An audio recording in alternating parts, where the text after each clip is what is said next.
Sumbawa kehilangan marwah karena kasus korupsi. Waktu rakyat panik cari masker, ada yang main proyek. Waktu negara keluarin dana darurat, ada yang ambil kesempatan. Dan sekarang, mantan wakil bupati Sumbawa resmi masuk sel tahanan. Duit rakyat untuk pandemi, tapi malah jadi lahan korupsi. Masih bisa ngeles juga. Mari kita bahas. Pertama, anggaran pandemi jadi proyek basah. Tahun 2020, NTB gelontorkan 12,3 miliar buat pengadaan masker COVID-19.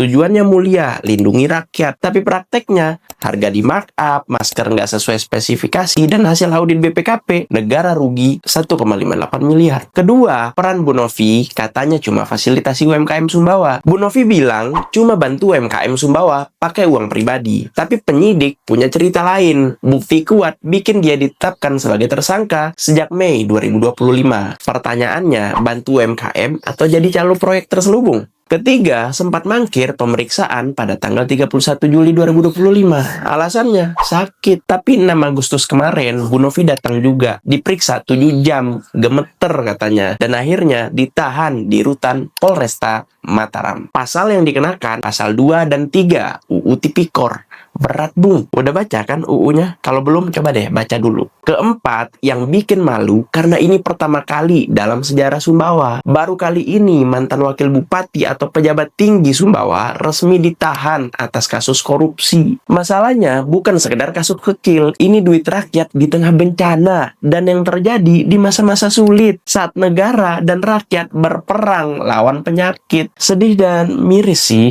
Meski kasus ini terjadi ketika beliau jadi kasubag di BPK di NTB, titel mantan wakil bupati Sumbawa sepertinya nggak akan pernah lepas dan akan menjadi presiden buruk untuk marwah Sumbawa yang selalu memegang teguh adat Barentiku Sara dan Syara Barentiku Kitabullah. Tapi saya punya pertanyaan sederhana, pertanyaan bodoh saya aja nih. Beliau kan bilang hanya bantu UMKM. Kalau benar hanya bantu UMKM, kenapa harus ditahan? Kenapa ada kerugian negara? Dan kenapa ada markup dan spesifikasi fiktif? Logika saya nggak sampai nih. Mungkin pendukungnya atau teman-teman lain bisa bantu? Yang paling penting, jangan biarkan kasus ini berhenti di penahanan. Kawal sampai pengadilan, bongkar semua aktor yang terlibat, dan buktikan dia salah atau enggak. Gimana menurut kalian?